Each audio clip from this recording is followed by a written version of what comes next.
नमस्कार दोस्तों, मैं विनय कुमार। आज मैं आपके लिए एक ऐसी कहानी लेकर आया हूं जो आपके रोंगटे खड़े कर देगी। पन्नोई गांव के खेतों में मिली एक अनजान लड़की की लाश, जिसके सिर में गोली और आंखों में अनकहा दर्द एक रहस्य बनकर उभरी। तो बात है 5 जुलाई 2017 की सुबह। उत्तर प्रदेश के कौशाम्बी जिले के पन्नोई गांव में कुछ लोग खेत के रास्ते से गुजर रहे थे। तभी उनकी नजर खेत में औंधे मुंह गिरी एक लड़की पर पड़ती है। लड़की बिल्कुल बेसुध हालत में थी। लोग पहले तो घबरा गए, लेकिन फिर धीरे धीरे उसके पास पहुंचे और देखा कि उसकी सांसें थम चुकी हैं। बिना देरी किए उन्होंने तुरंत स्थानीय पुलिस को सूचना दी। कुछ ही समय में पुलिस मौके पर पहुंच गई। पुलिस ने शव को पलटा तो देखा कि लड़की के सिर के ठीक बीचों बीच किसी ने गोली मार दी थी। ये साफ था कि उसकी हत्या की गई थी। इतने में आसपास के गांव के लोग भी वहां इकट्ठा हो गए। पुलिस ने लड़की की तस्वीरें लीं, क्योंकि उसका चेहरा पहचानने लायक था। तस्वीरें गांव वालों को दिखाई गईं, लेकिन किसी ने भी उसे पहचानने से इनकार कर दिया। इससे पुलिस को यकीन हो गया कि यह लड़की आसपास की नहीं है। संभव है कि कहीं और उसकी हत्या करके शव को यहां लाकर फेंका गया है। पुलिस ने शव को अपने कब्जे में लेकर पोस्टमार्टम के लिए भेजा और जांच शुरू की। सबसे पहले पास के सभी थानों में सूचना भेजी गई कि कहीं 24 से 48 घंटे के भीतर किसी लड़की की गुमशुदगी दर्ज की गई हो, लेकिन कोई भी रिपोर्ट इस लड़की से मेल नहीं खा रही थी। पुलिस को शव के पास से कोई मोबाइल फोन, कोई पहचान पत्र या कोई ऐसा सुराग नहीं मिला जिससे उसकी पहचान हो सके। समय बीतता गया। 5 जुलाई से 9 जुलाई तक कोई भी इस लड़की की पहचान करने नहीं आया। न कोई रिश्तेदार, न कोई परिचित। 9 जुलाई को पोस्टमार्टम रिपोर्ट आई, जिसमें बताया गया कि लड़की के सिर में गोली मारी गई थी और हत्या से पहले उसके साथ 2 से 3 लोगों ने मिलकर क्रूरता से बलात्कार किया था। अब मामला बलात्कार और हत्या दोनों का था, लेकिन फिर भी 4 दिन तक कोई भी लड़की के शव को लेने नहीं आया। आखिरकार 10 जुलाई 2017 को पुलिस ने शव का अंतिम संस्कार कर दिया। इसके बाद पुलिस ने आखिरी उम्मीद के तौर पर लड़की की तस्वीरें सोशल मीडिया पर वायरल कर दीं। कई बार इस तरह से कोई पहचान सामने आ जाती है। यही उम्मीद इस बार भी की गई। 2-3 दिन बाद पुलिस को एक गुमनाम कॉल आया। कॉलर ने बताया कि सोशल मीडिया पर वायरल हो रही तस्वीर एक लड़की हिना तलरेजा की है। उसने पुलिस को उसका फेसबुक प्रोफाइल भी भेजा। पुलिस ने जब फेसबुक प्रोफाइल की जांच की तो पता चला कि लड़की का नाम हिना तलरेजा था। वहीं से पुलिस को उसका पता भी मिला। पुलिस सीधे प्रयागराज के मीरापुर इलाके में पहुंची और कुछ समय की तलाश के बाद उसका घर मिल गया। दरवाजा खटखटाने पर हिना की मां सामने आई। पुलिस ने उन्हें सारी बात बताई और कहा कि उनकी बेटी की हत्या हो गई है, उसका शव कौशाम्बी में मिला था। यह सुनकर हिना की मां ज्यादा हैरान नहीं हुई। उन्होंने पुलिस से कहा, उसे उसके कर्मों की सजा मिल गई। वो बहुत जिद्दी लड़की थी, कभी मेरी बात नहीं मानती थी। उन्होंने बताया कि हिना के पिता की कुछ साल पहले मृत्यु हो गई थी। घर में बस वे और हिना ही रहते थे। हिना बार बार घर छोड़ देती थी और प्रयागराज के सिविल लाइंस इलाके के एक बार में नौकरी करती थी। वह शराब की लत की शिकार हो चुकी थी। उसके कुछ फैसलों की वजह से उन्होंने उससे सारे रिश्ते तोड़ दिए थे। पुलिस ने जब उनसे कोई रिपोर्ट लिखवाने की बात कही तो उन्होंने साफ इनकार कर दिया। उन्होंने कहा, हमें कुछ नहीं करना है, उसे उसकी सजा मिल गई। इसके बाद पुलिस वहां से निकल गई और अब अगला कदम था उस बार तक पहुंचना जहां हिना काम करती थी, क्योंकि हो सकता था कि उसकी मौत का जवाब वहीं छुपा हो। जब पुलिस उस बार की मालकिन से बातचीत करती है तो हिना के बारे में काफी जानकारी मिलती है। बार की मालकिन पुलिस को बताती है कि हिना वैसे तो एक खुशमिजाज लड़की थी, लेकिन उसे अमीर लड़कों में बहुत ज्यादा रुचि थी।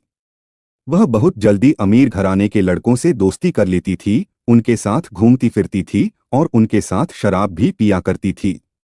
यानी हिना को कुछ बुरी आदतें लगी हुई थीं। बाहर से पुलिस को हिना का मोबाइल नंबर मिल जाता है।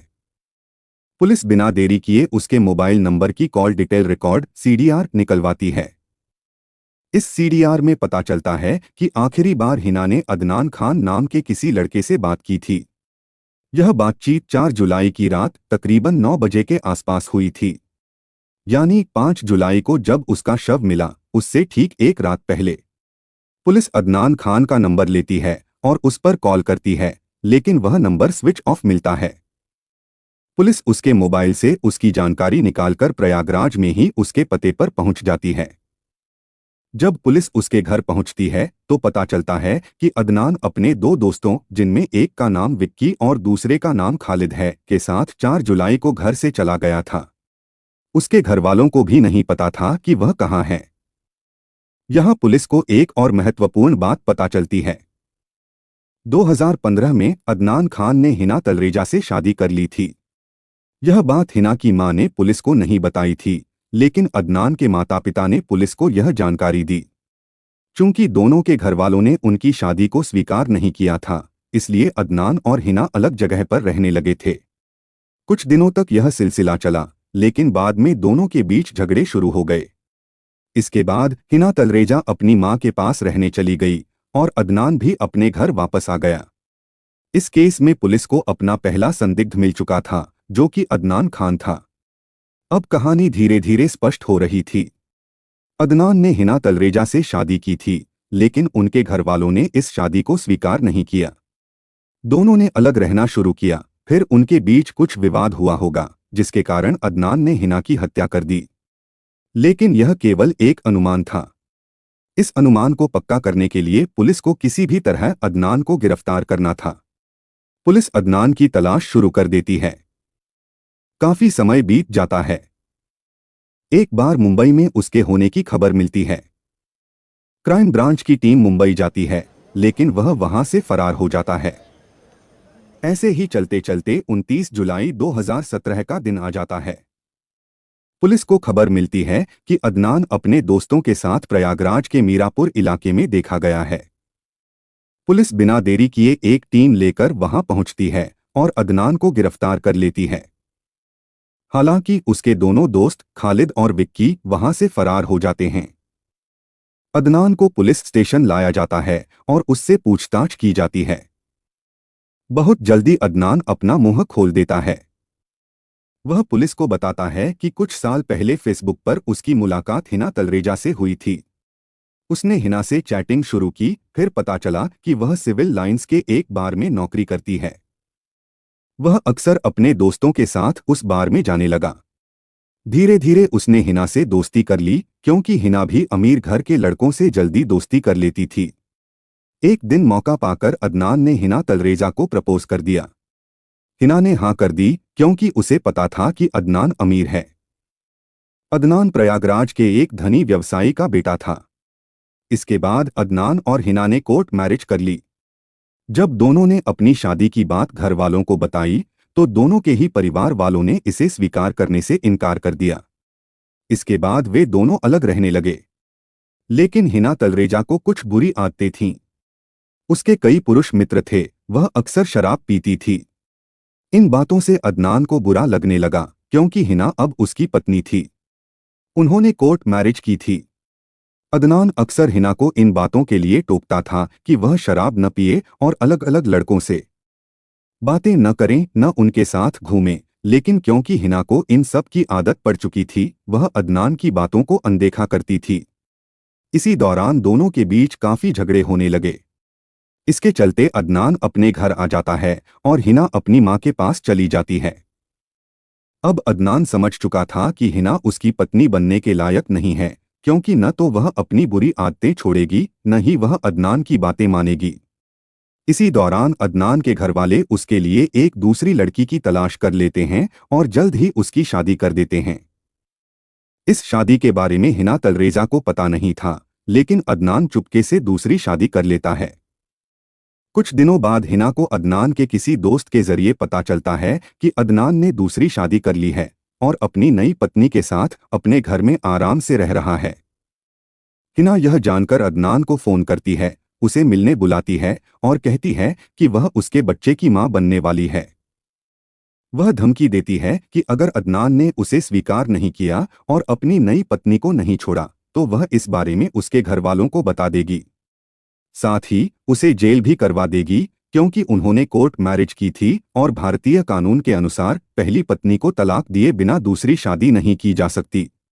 इन बातों से हिना अदनान को डराने की कोशिश करती है। अदनान घबरा जाता है। उसे लगने लगता है कि हिना उसकी खुशहाल जिंदगी में बाधा बनने वाली है, खासकर क्योंकि वह गर्भवती भी थी। यहीं से अदनान एक खौफनाक योजना बनाता है। वह अपने खास दोस्तों खालिद और विक्की को साथ लेता है और 4 जुलाई 2017 को हिना तलरेजा को मिलने के लिए बुलाता है। वह उसे कहता है, मिलने आ जाओ, आज हम सारी बातों का हल निकाल लेंगे। वे गाड़ी में हिना को लेने जाते हैं। गाड़ी में पहले से ही खालिद और विक्की पीछे बैठे थे।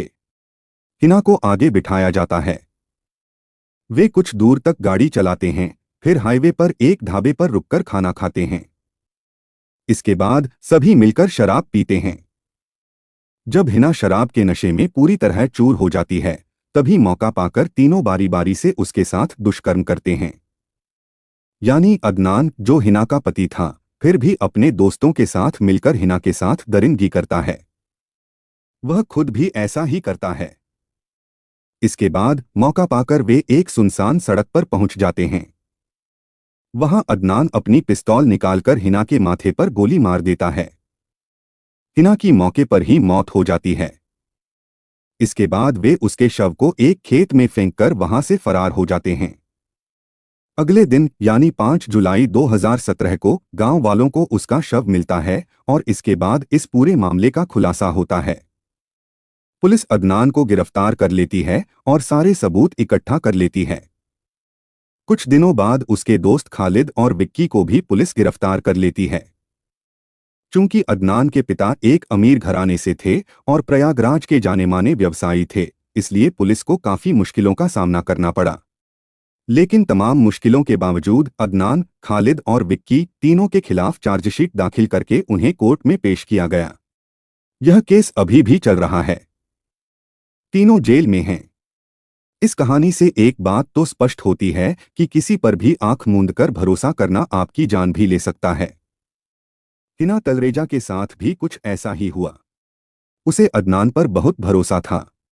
उसे लगता था कि वह उसका पति है, लेकिन असल में वह कुछ और ही था। इस कहानी को सुनाने का मेरा मकसद किसी के दिल को ठेस पहुंचाना नहीं है, बल्कि इस कहानी के माध्यम से लोगों को जागरूक करना है। इस घटना से हमें सीख मिलती है कि जिंदगी में सही फैसले लेना, सही लोगों पर भरोसा करना और वक्त रहते आवाज उठाना कितना जरूरी है। अगर आप किसी ऐसे रिश्ते में हैं जहां आपकी पहचान, इज्जत या जिंदगी खतरे में है, तो चुप मत रहिए। बोलिए, लड़िए और मदद लीजिए। क्योंकि एक गलत चुप्पी हमेशा के लिए सब कुछ खत्म कर सकती है। भरोसा करें, लेकिन आंख मूंद कर नहीं। रिश्ते बनाएं, लेकिन खुद को मिटाकर नहीं।